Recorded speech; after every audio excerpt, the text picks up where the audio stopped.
Salut les petits gars. Donc, on m'a demandé de vous parler immunité collective.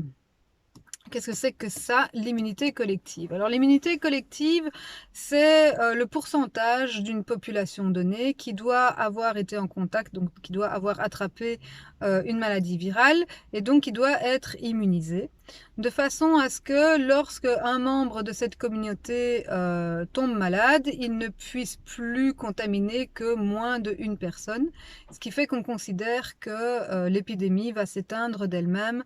Ce pourcentage est calculé en fonction de la vitesse de reproduction du virus, le fameux R0. Et plus ce R0 est élevé, plus le pourcentage de personnes devant être immunisées pour atteindre l'immunité collective doit être élevé aussi. À titre d'exemple, le R0 de la grippe est de 2.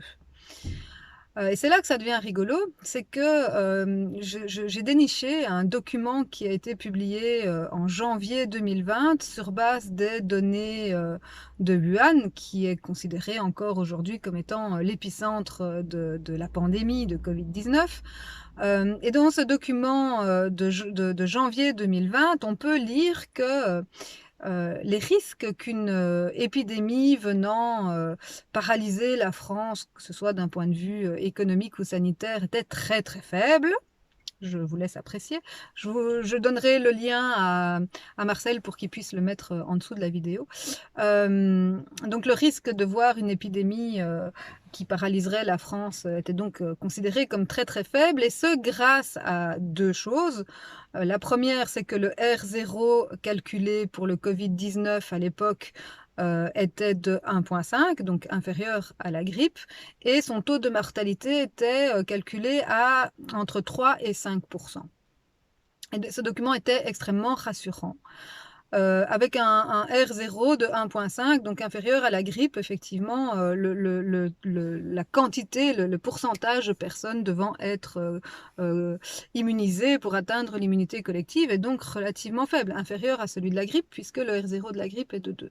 Alors c'est déjà assez rigolo de constater qu'avec un taux de mortalité considéré entre 3 et 5% en janvier 2020, le document était ultra rassurant, alors que vous avez vécu comme moi l'hystérie sanitaire en mars et en avril, alors que l'Institut Pasteur avait corrigé ce taux de mortalité à 0,5. Donc quand la mortalité était envisagée à 5%, on était ultra rassurant, c'était pas grave, mais par contre, quand on avait corrigé ce taux de mortalité à 0,5, c'était l'hystérie sanitaire.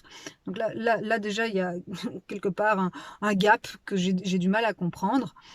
Mais là où ça devient assez intéressant, c'est que ce R0 qui a été calculé donc en janvier 2020 et considéré à 1,5 a été recalculé par l'Institut Pasteur là maintenant en septembre-octobre 2020, et il a plus que doublé. C'est quand même surprenant.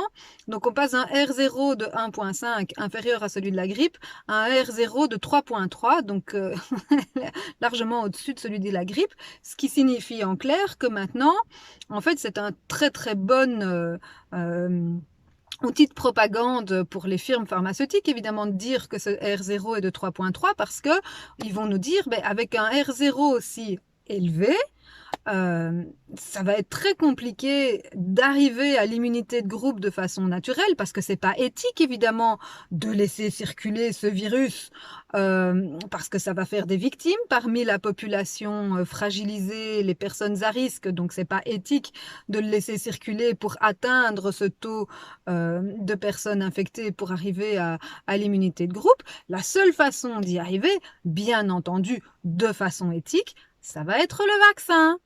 Donc, je pense que la ficelle, enfin pour moi, la ficelle, elle est assez visible. Passer d'un R0 de 1,5 qui permet effectivement d'arriver à une immunité de groupe assez rapidement, ce qui s'est vu au printemps. Hein, c'est pas pour rien qu'il n'y avait plus que des cas et pas des malades. À un R0 de 3,3, ben c'est juste pour laisser la grande place, la voie royale au vaccin anti-Covid. Alors, est-ce que l'immunité de groupe vaccinale est notre salut? Eh bien, on verra ça dans la vidéo que je vais vous proposer la prochaine fois. Mais je peux déjà vous dire que il y a de fortes chances que ce soit une chimère. Je vous embrasse.